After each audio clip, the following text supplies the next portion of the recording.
Trabajo en una unidad de cuidados intensivos desde hace años. He visto monitores dibujar curvas que celebran la vida y otras que claman silencio. He sostenido manos que se aferraban a un último aliento, y también he sido testigo de pequeños gestos que cambiaron el curso de una despedida. Si crees que la clínica lo explica todo, quédate. Te voy a contar 6 historias reales de la UCI que me dejaron sin aliento. No son relatos de efectos especiales ni prodigios.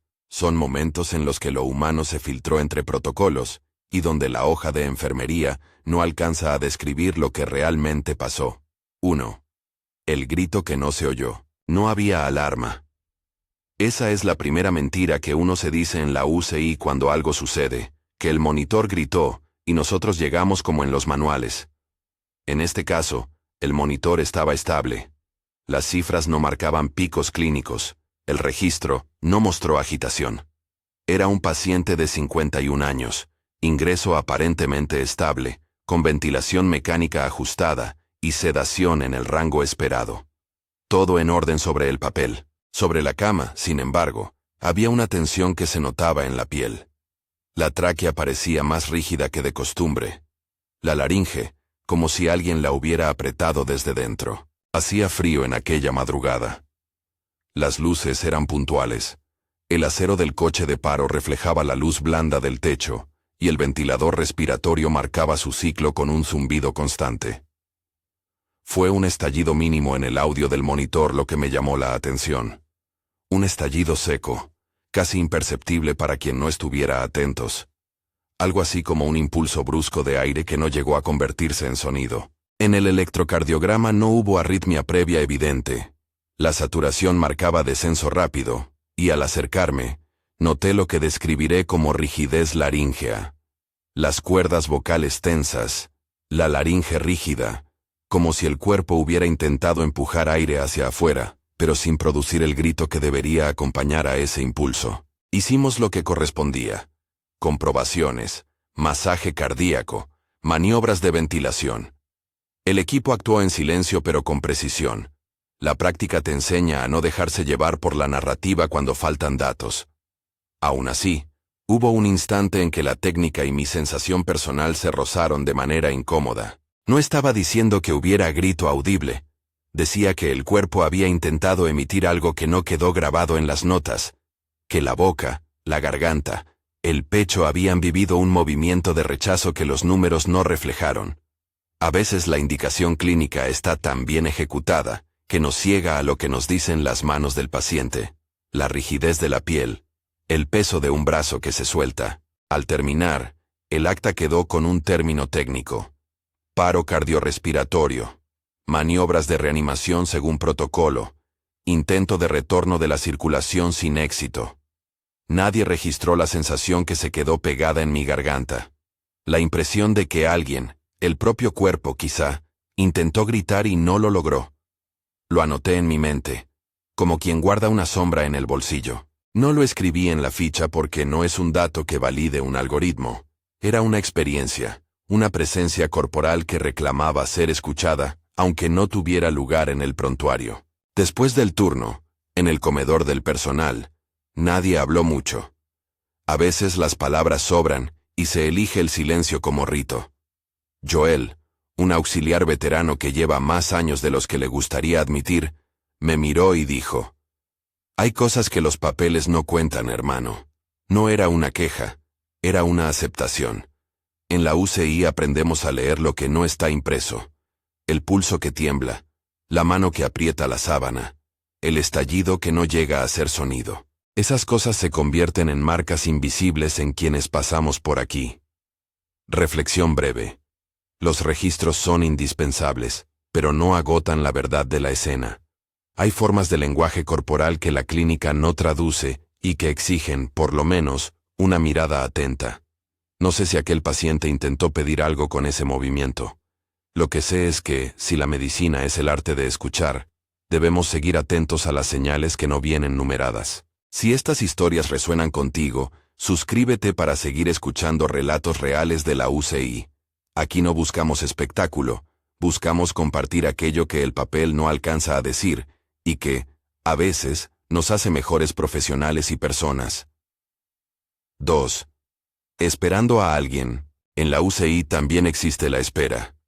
No la espera burocrática de una sala de espera, sino la espera cargada de significado, la espera de un rostro, la espera de una mano que cierre un ciclo. La paciente en este caso, tenía 71 años y estaba en cuidados paliativos. Su cuerpo había entrado en una fase de mínimos signos vitales durante 3 días. En el protocolo, se registraban pulsos débiles, respiraciones cada vez más espaciadas, reducción de la respuesta a estímulos.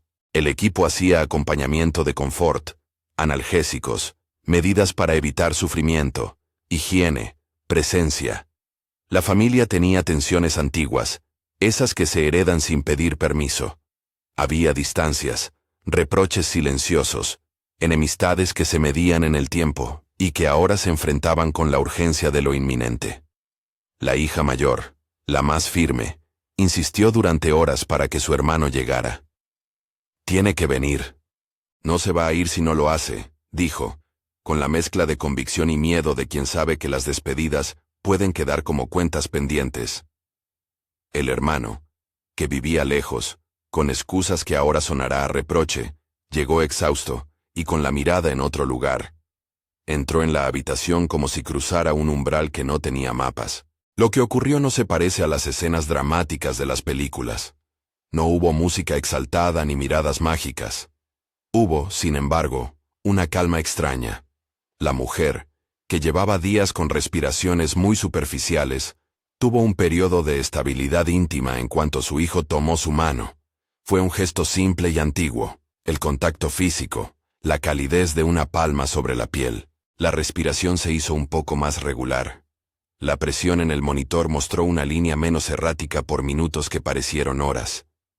La hija, que sostenía una mezcla de culpa y alivio, dejó de forcejear con la tristeza, y por primera vez en mucho tiempo, permitió que el hermano se acercara sin reproches. Al despedirse él, con voz cortada, hubo un exhalar final que no fue dramático sino liberador. No fue una mejoría protocolaria, sino un retiro tranquilo, como quien apaga la luz tras haber comprobado que todos los objetos en la habitación están donde deben estar. Registramos el cese de funciones en los papeles, un cierre acorde al cuadro clínico.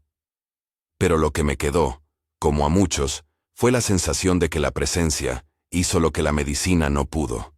Autorizó la partida. A veces confundimos la cura con la imposición de una duración. En cuidados paliativos aprendemos otra lección, que la dignidad puede expresarse en pequeñas maneras y que la presencia humana tiene una eficacia que no mide ningún monitor. Aquella noche, el equipo conversó después, en voz baja, sobre lo que significa atender deseos finales. Preguntamos si podríamos haber hecho algo distinto. A menudo la respuesta es la misma. No siempre se trata de curar. A veces se trata de permitir que la despedida ocurra con respeto. Reflexión breve. La medicina puede sostener el cuerpo. La presencia sostiene la persona. En la UCI aprendemos a reconocer cuándo es momento de acompañar y cuándo es momento de sostener el espacio para que la familia haga lo suyo. 3. La voz en la madrugada. No todas las historias se ajustan a un guión lógico. Hay ocasiones en que una frase, una sola, inesperada, queda en el aire y se vuelve un motivo que los equipos recuerdan como quien recuerda una fecha que cambió el curso de su día a día. Roberto y Paulo eran 2 hermanos que llegaron al hospital por causas distintas, con días de diferencia. Roberto fue el primero. Ingreso por una complicación aguda. Estabilización. Largos turnos de vigilancia. Paulo, su hermano, estuvo en la sala de espera cerca, siempre con la misma mirada de quien acompaña desde afuera. Una madrugada, mientras yo hacía ronda, escuché, o más bien sentí, una voz que no parecía pertenecer a nadie en la habitación. Fue una frase breve, pronunciada con esa convicción inexplicable que a veces surge en las horas muertas. Espera el hermano, ellos van juntos.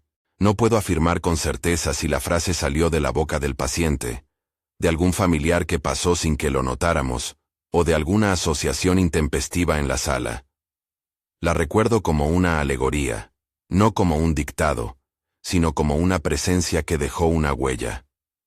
Días después, Paulo sufrió un paro en recepción mientras esperaba noticias. Fue abrupto, inesperado. Lo trasladaron rápidamente, se hicieron maniobras, pero el desenlace fue trágico. Ambos hermanos murieron. Lo clínico fue lo que fue: arresto, intentos, resultados. Lo que quedó en la memoria del equipo fue la coincidencia, esa frase repetida en las conversaciones como un estribillo que no buscábamos. Esperan juntos, decíamos en voz baja, como explicando una lógica que no tiene que ver con números. Los velorios fueron uno junto al otro. La sala se llenó de personas que comentaban, en voz entrecortada, cómo la vida a veces forma sus propios rituales. Entre el personal, la frase se volvió leyenda. Una sentencia que nos hizo detenernos más de una vez frente a una cama. No la tomamos como prueba de nada. La tratamos como una experiencia que nos molestó, y al mismo tiempo, nos acogió. Las historias que se replican entre quienes compartimos turnos son más que anécdotas. Son maneras de procesar lo que la técnica no integra. ¿Qué significa eso clínicamente?, preguntan algunos. Nada y todo. No puedo convertir ese «espera el hermano» en una causa médica. Lo que sí puedo decir es que tras aquel episodio, el equipo mostró más cautela con las despedidas, más apertura para permitir que quienes debían llegar lo hicieran. La coincidencia nos puso frente a la fragilidad de los planes humanos, y nos recordó que, detrás de cada protocolo, están las biografías de personas que se entrecruzan en momentos inesperados. Reflexión breve. Los ecos que quedan de una frase, por absurda, por justa, por oportuna, pueden modificar cómo nos acercamos a un paciente y a su familia. No por superstición, sino por humanidad. Hubo noches en que la UCI me pareció un lugar donde las historias se amontonaban como ropa en el armario. Cada una con su olor, su peso y su forma. A veces el ruido del pasillo se confunde con una presencia. Otras, los gestos cotidianos atraen significados que no esperábamos. Después de la madrugada con los hermanos, noté que los turnos cambiaban su humor. Una mezcla de respeto y de cierta inquietud que no siempre se anuncia. Joel empezó a evitar bromas en las horas silenciosas, y el equipo estableció pequeños rituales que antes no estaban. Un minuto de recogimiento, cuando se despedía a alguien. Una llamada para avisar a la familia, cuando sabíamos que el encuentro sería breve. Aquella sensación de que la UCI habla, no implica que haya respuestas claras. Más bien, implica que ciertas repeticiones, frases, gestos, coincidencias, forman un tejido emocional que sostiene al equipo. Nos convertimos, sin darnos cuenta, en depositarios de relatos que no entran en la historia clínica, pero que pesan igual. Y así, empezamos a mirar la práctica con un doble lente, el clínico y el humano. La noche avanzaba, y en mis anotaciones mentales, pensé en cómo articularía estas historias para alguien que no vive las guardias. Habría que explicar la monotonía de los bips, el frío del acero, la textura de los guantes. Habría que describir el tiempo dilatado que se siente cuando aguardan una familia. Pero también habría que reconocer la incomodidad que generan esas frases y esos movimientos que, por más que busquemos explicaciones racionales, se resisten a cualquier reducción. Lo que me quedó claro tras estos 3 episodios fue que la UCI es un lugar de intersección. Intersección entre técnica y carne, entre protocolos y despedidas, entre la precisión de la ciencia y la imprecisión de la experiencia. En las horas que siguieron, sin saberlo, preparábamos el terreno para historias que pondrían a prueba esa frontera otra vez. Peticiones de último momento, regresos inesperados, lechos que parecían acumular memoria. Algunas de ellas las atribuiríamos a coincidencias, otras nos obligarían a reconocer que, más allá del monitor, hay ruidos, pequeños, insistentes, que merecen ser escuchados. Mientras cerraba mi cuaderno de guardia, con el café enfriándose y el ruido distante de la ciudad, pensé en la manera en que retenemos estas experiencias. No en los libros, sino en las conversaciones nocturnas, en las miradas compartidas, en los gestos que se repiten. No todas las historias están completas.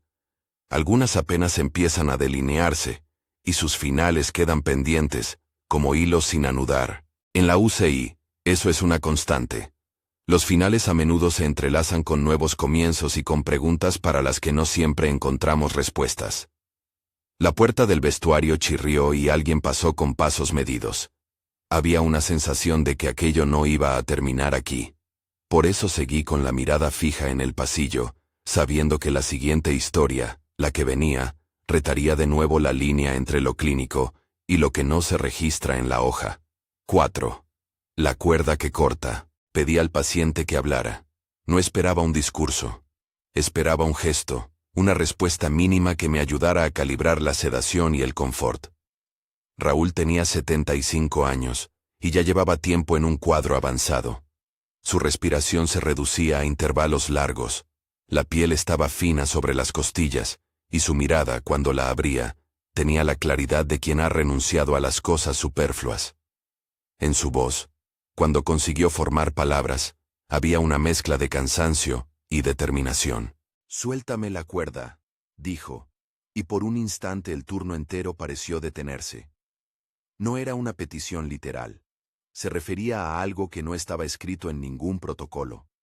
Era la imagen de una atadura, de una tensión que mantenía a alguien en un lugar que no le pertenecía. La palabra cuerda, en boca de un hombre así, sonó como una petición de permiso, de dejar ir, de que algo se rompa para que venga la paz. La familia pidió tiempo. Un hijo pidió que llamáramos a un sacerdote. No fue una solicitud inesperada. En muchas ocasiones, la última voluntad de un paciente incluye rituales que le dan sentido a la despedida. Llamamos al sacerdote que solía venir al hospital. No era un hombre de liturgia ostentosa, sino de voz baja y manos calladas. Le pidió a la familia que se acercara. Fue una escena de viejas complicidades, rezos a media voz, la fricción del rosario entre los dedos, una bendición dicha con la humildad de quien no intenta dar respuestas, sino acompañamiento. No puedo decir que eso cambiara el curso de la enfermedad. Clínicamente, Raúl seguía en un cuadro terminal. Las cifras oscilaban y las maniobras eran de confort. Pero, en las horas siguientes, algo ocurrió que nos puso en perspectiva lo fino que puede ser el límite entre rendirse y encontrar un remanso. Tras la unción, la respiración se volvió menos forzada. No fue una normalización absoluta. No regresaron los grandes volúmenes respiratorios, ni se revirtió el daño. Fue, más bien, una tregua. Los dedos, antes fríos y rígidos, se aflojaron. La mandíbula, que se mantenía apretada en una tensión constante, cedió. Hubo una hora en la que Raúl abrió los ojos y miró a su hija con una expresión que no buscaba palabras. Con un pequeño movimiento alcanzó su mano, y ese contacto bastó. Durante el tiempo que duró esa especie de calma, la familia habló con una suavidad que parecía sacada de otros tiempos. Confesiones en voz baja, recuerdos del padre que no cabían en una historia clínica. El sacerdote permaneció a un lado, sin pretender resolver enigmas, y el equipo guardó un silencio respetuoso. En la UCI, la práctica de la medicina a veces se vuelve una coreografía entre hacer lo técnico y hacer lo humano. En esa noche, ambos movimientos se armonizaron. Meses después, no puedo decir que Raúl se curó. Su mejora fue parcial y temporal. Recibió el alta para cuidados domiciliarios y en la privacidad de su casa, tuvo tiempo de despedirse en los suyos. Lo que retuvo el equipo y la familia fue la sensación de que atender a lo pedido, aunque no cambiara el diagnóstico, ofreció una calidad de final que las máquinas no podían medir. Para la hija, para el sacerdote, para los enfermeros que lo vieron cerrar los ojos una última vez, la soltura de la cuerda no fue un truco ni una promesa. Fue una atención a la última voluntad, un acto de respeto que alivió el tránsito. Reflexión breve. No siempre se trata de cambiar el resultado clínico. A veces el deber es hacer espacio para que la persona exprese lo que necesite. Escuchar una palabra, cumplir un deseo, sostener un rito. Eso también es medicina, aunque no aparezca en las estadísticas. 5. Volver para cerrar. Genesio llegó en un momento en que su diagnóstico ya estaba definido. Cuadro terminal, pronóstico reservado. Había días en que la sedación era mayor, y otras en que lograba abrir los ojos con cierta coherencia. La familia, una red de afectos que insistía en la presencia, no dejó la cabecera. En la madrugada de su quinta jornada, mientras la mayoría del hospital dormía, y los pasillos parecían hechos de una luz azulada, algo ocurrió que aún me cuesta describir sin que suene sensacionalista. En medio de un silencio casi absoluto, Genesio abrió los ojos con una claridad que no teníamos esa mañana. Miró a su esposa, que sostenía su mano, y dijo con voz firme: «Vuelvo». Fue una palabra corta. No pidió tratamiento ni reclamó. Simplemente pronunció esa palabra y luego, con esfuerzo, movió la mano para apoyar la palma sobre la de su mujer. Fue un contacto breve, pero lo que hubo en esa palma fue un cierre que ninguno de los presentes pudo racionalizar. La familia me contó, más tarde, que en la casa tenían rituales pequeños. Una canción que sonaba en las noches, una anécdota que se repetía en las cenas. Todo eso se condensó en ese instante. Para quienes lo escuchaban, la expresión volvió, significó que, por unas horas, la persona que habían amado volvió a ocupar su lugar entre ellos. No fue una recuperación en términos médicos. Su respiración no alcanzó niveles suficientes para alejar la amenaza. Pero dan un valor inmenso a una despedida que no tuvo que improvisarse. En la sala de descanso, cuando compartimos café al amanecer, alguien dijo con voz baja que quizá lo que llamamos volver son momentos en los que la conciencia, por la brevedad de una lucidez, reordena lo que queda sin terminar. Puede ser una reacción fisiológica, un efecto de la medicación, una mezcla de todo eso. Lo admitimos. No tenemos pruebas. Aún así, la familia y el equipo recogieron ese gesto como un regalo. Unos minutos en los que la vida y la presencia se encontraron para permitir una despedida en condiciones diferentes. El equipo de enfermería sintió después una mezcla de alivio y melancolía.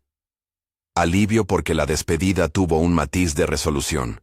Melancolía porque nos recordó que, al final, el cuidado no solo es sostener parámetros. Es facilitar encuentros.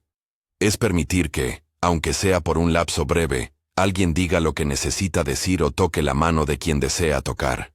Reflexión breve. Esos vuelvo posibles no cambian la ficha clínica, pero sí alteran la historia de una familia. La UCI no siempre es un lugar de finales abruptos. A veces es un escenario donde, con suerte y atención, se permiten cierres que alivian el duelo.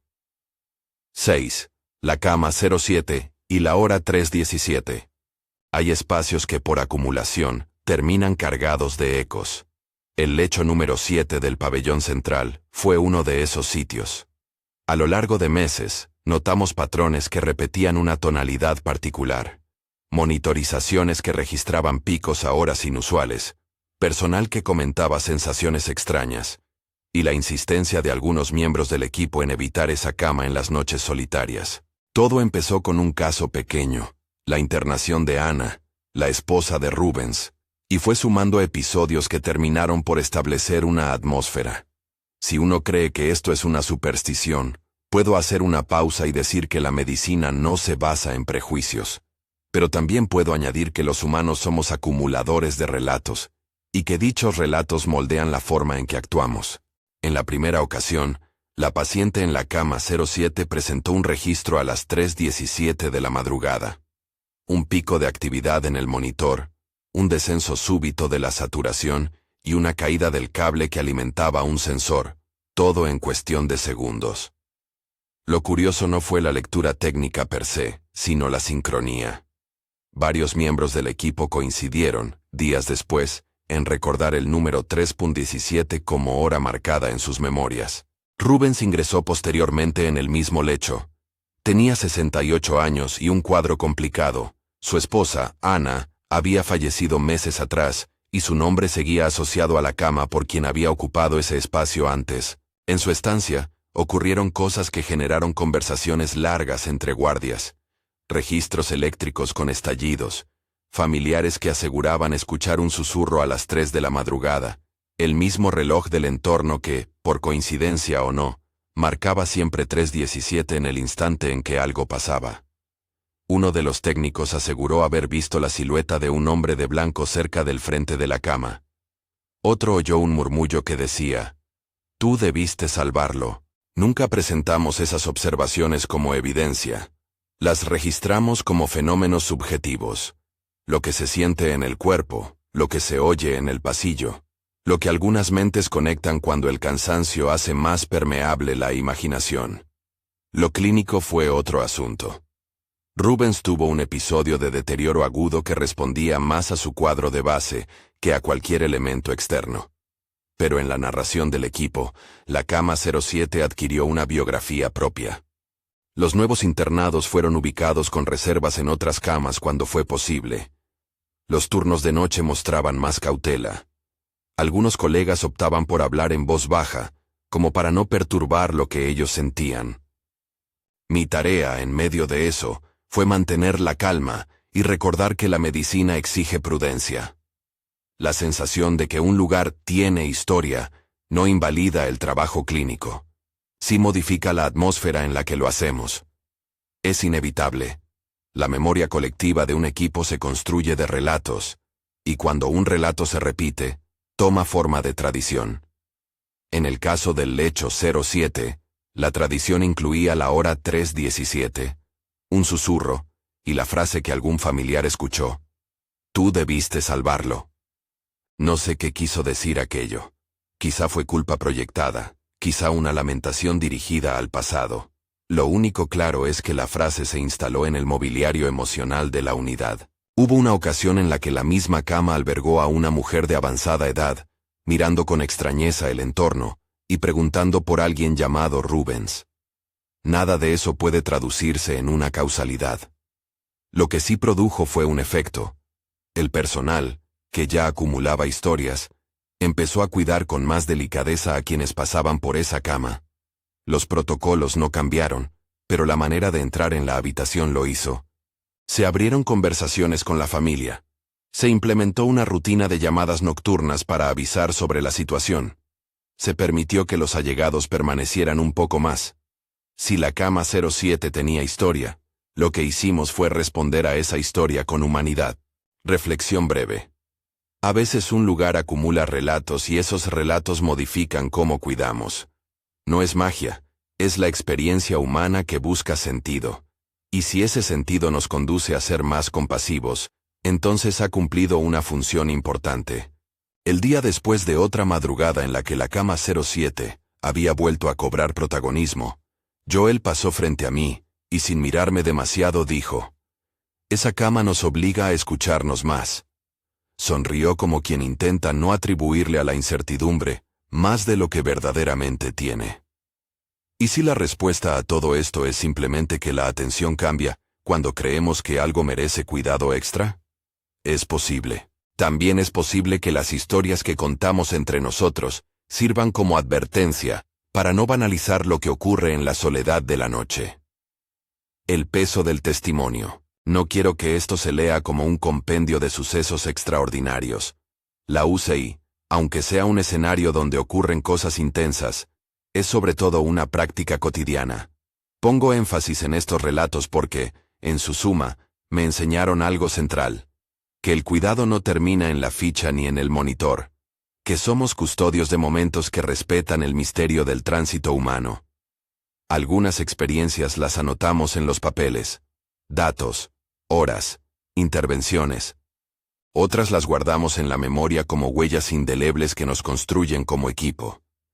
El peso de ese testimonio recae en la gente que hace guardias, que se acuerda de una frase, que siente una rigidez en la laringe, que ve a alguien volver para despedirse. No son historias para asombrar a nadie. Al contrario, son relatos que nos llaman a la humildad. Nos recuerdan que la medicina es una ciencia con límites, y que cuando los límites aparecen, lo que queda es la calidad de la presencia. En varias ocasiones me pregunté si contar estos episodios podría herir a familiares o fetichizar el dolor.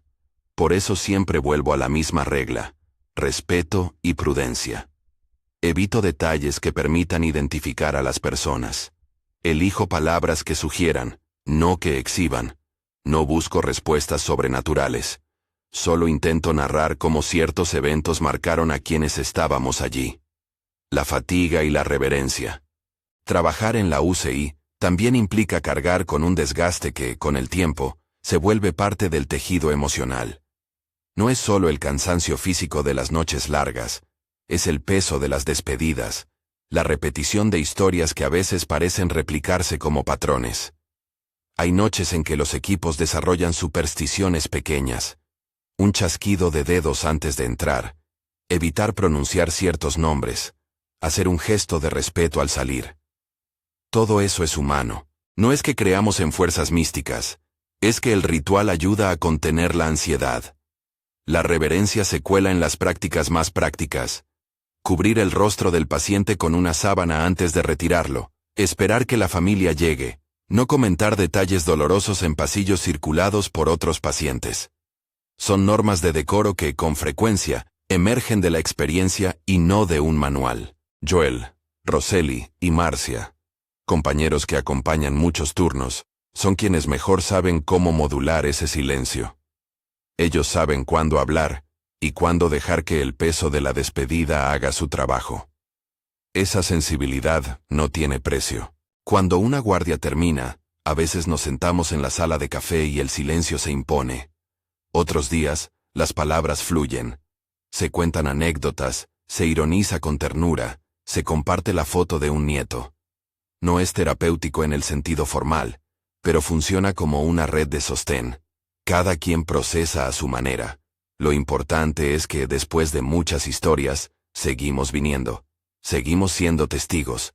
Eso significa que, a pesar de la fatiga, hay una vocación de acompañar que resiste. La ética de escuchar. A lo largo de los años, comprendí que una de las habilidades más necesarias en la UCI no aparece en los cursos. La ética de escuchar. Escuchar a una familia que se culpa, a un paciente que pide un sacerdote, a un compañero que siente miedo. Escuchar sin resolver siempre, sin prometer certezas, solo estar. La escucha sostiene. Da espacio a la palabra que hace falta para cerrar cuentas o aliviar cargas. En algunos episodios, escuchamos arrepentimientos. En otros, confesiones de amor que no se dijeron antes. En otros, caretas que se caen y muestran el dolor real. Nosotros no somos juez ni consejo, solo sostén. Es una tarea humilde pero decisiva. El acompañamiento no es terapéutico en el sentido médico, pero sí curativo en lo humano. Lo que llamamos presencia, muchas veces se traduce en un alivio palpable. Menos agitación, respiraciones más calmas, manos que aprietan y luego se sueltan. Acuña de rituales pequeños. Con el paso del tiempo, el equipo fue creando rituales que respondían a la necesidad de humanizar los procesos. No todos tenían base científica. Algunos eran simples maneras de conmemorar. Un minuto de silencio cuando alguien se iba.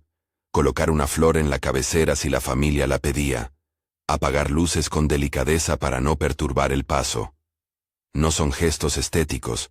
Son formas de honrar la dignidad del paciente. Un día propusimos que, cuando se detectara una muerte en la unidad, se ofreciera a la familia la opción de un tiempo adicional junto al cuerpo, una vez confirmadas las constancias. No siempre aceptaban. Cuando lo hacían, las consecuencias eran notorias. Menos prisas, menos palabras atropelladas, más posibilidad de despedida. Son medidas simples, pero con impacto profundo para quienes enfrentan la pérdida.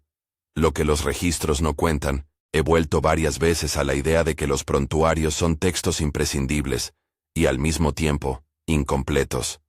En ellos consta el tratamiento, la hora del evento, los medicamentos administrados, pero no anotan la sensación de quien observa la rigidez laríngea, la mano que aprieta la sábana, el susurro que cruza un pasillo. No registran la intensidad del silencio en la habitación, cuando la familia finalmente dice adiós. Eso me hace pensar en la necesidad de otros tipos de archivos. Relatos humanos que complementen lo clínico. No como sustituto, sino como un componente que honre la experiencia del tránsito. Sin embargo, La confidencialidad y la dignidad de las personas nos obligan a escoger con cuidado lo que contamos. Hay límites. Y esos límites son el signo de respeto hacia quienes ya no pueden hablar por sí mismos. La UCI como lugar de pertenencia. A pesar de todo, la UCI es un lugar donde ocurren encuentros profundos. Algunas veces los pacientes encuentran compañía entre quienes menos imaginamos. Otras, el personal descubre recursos de compasión que no sabía que tenía. Cada historia que compartí aquí, el grito que no se oyó, la espera que autorizó la partida, la frase que persiguió a dos hermanos, la cuerda que fue soltada, el volver por un instante, la cama que acumuló memoria, tiene en común eso, el peso humano que resiste ser cuantificado. He visto cómo la presencia de una persona cambia la marcha de una despedida. He visto cómo la atención pequeña, un gesto, una oración breve, una canción, transforma el ambiente clínico en un lugar donde hay espacio para la emoción. He visto el cansancio transformar la risa en suspiro y la compasión en rutina sostenida. Y he visto, también, que en medio de todo eso se mantienen códigos. El más importante es el respeto por la dignidad del otro. ¿Qué nos dejan estas historias? Quisiera que el espectador se llevara dos lecciones sencillas de estas 6 historias. La primera, que la medicina es necesaria y poderosa, pero no omnipotente. Hay cosas que los VIPs no registran y que aún así cuentan. La segunda, que la presencia humana, cuando es ofrecida con delicadeza, puede cambiar la calidad de un fin. No garantiza resultados, modifica la experiencia. Si trabajas en salud, quizá reconozcas en estas historias fragmentos de tu propia vida profesional. La fatiga, las decisiones difíciles, la necesidad de sostener a otros mientras tus propias fuerzas parecen menguar. Si eres familiar o amigo de alguien que estuvo en la UCI, espero que estas palabras sirvan para recordar que lo que pasó allí fue hecho por personas que, a pesar del protocolo, buscaron humanizar la atención. Si no tienes relación directa con la salud, quizás estos episodios inviten a repensar cómo nos aproximamos a los finales, con prisa, con evasión o con presencia. Cierre.